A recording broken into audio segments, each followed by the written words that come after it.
Zoti Kamila që përshëndet, zoti Qika dhe zoti Munga përshëndetje nga Durrësi, ku janë numëruar tani më 97 nga 493 qendrat e votimit këtu në të gjithë qarkun e Durrësit dhe kryeson bindshëm votson Partia Socialiste, cila deri në këto momente ka fituar 14.320 mandate, ndjekur nga koalicioni Partia Demokratike Aleanca për Shqipërinë Madhështore me 11.267 vota, ndërkohë që Lëvizja Bashk ka 326 vota, koalicioni Euroatlantik i zotit Basha 216 vota, Nisma Shqipëria bëhet e zotit Klapaj 629 vota dhe Partia Mundësia 673 vota. Janë këto rezultatet në të gjithë bashkinë në fakt në të gjithë qarkun e Durrësit, ndërkohë që në bashkinë e Durrësit Partia Socialiste kryeson me 10.559 vota, ndjekur nga Partia Demokratike me 7.892 vota për të kaluar një xhiro të shpejtë në bashkinë e Krujës, ku Partia Socialiste udhëheq me 2.347 vota, ndjekur nga Partia Demokratike me 2.654 vota dhe bashkia e Shiakut, që është bashkia e fundit e qarkut të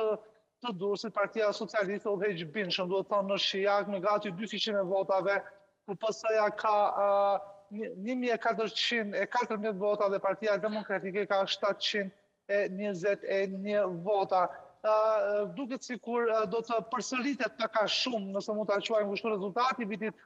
2021, pasi Partia Socialiste është tani më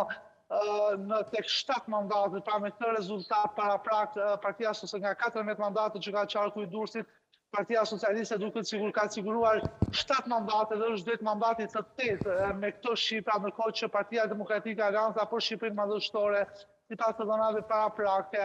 ka deri tani 6 mandate të sigurta ose mund të marrë një mandat, ndërkohë që Shqipëria bëhet mund të marrë një mandat nga Partia Socialiste. Nëse shkojmë në këtë trend votash pa përfunduar 7-6, një sigurisht e projeksioni i Partisë Demokratike që Durrësin ta ndajnë barazim 7-7 duket në këto momente i pamundur nëse nuk ka një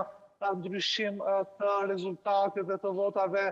deri në këtë moment. Procesi ka qenë i qetë, duke vijuar në të gjithë kërzazet këtu në qytetin e Durrësit, por edhe në Shiak dhe në Krujë, numërimi intensiv i votave dhe nuk ka ndërprerje dhe me këtë ritëm, pra nëse komisionerët nuk do të kërkojnë ndërprerje të votave dhe partitë politike nuk do ta bllokojnë procesin, pritet që deri rreth pasdites ose darkës në mbrëmjen e sotme të kemi një panoramë pothuajse të sigurt se si do të ndahen 14 mandatet e qarkut të Durrësit, një qark i cili ka surprizuar dhe të shkuar për jetë të vërtetës pasi ka votuar në mënyrë të kundërt të viteve më përpara. E qartë. Mirë, Isa, nëse keni ndonjë pyetje?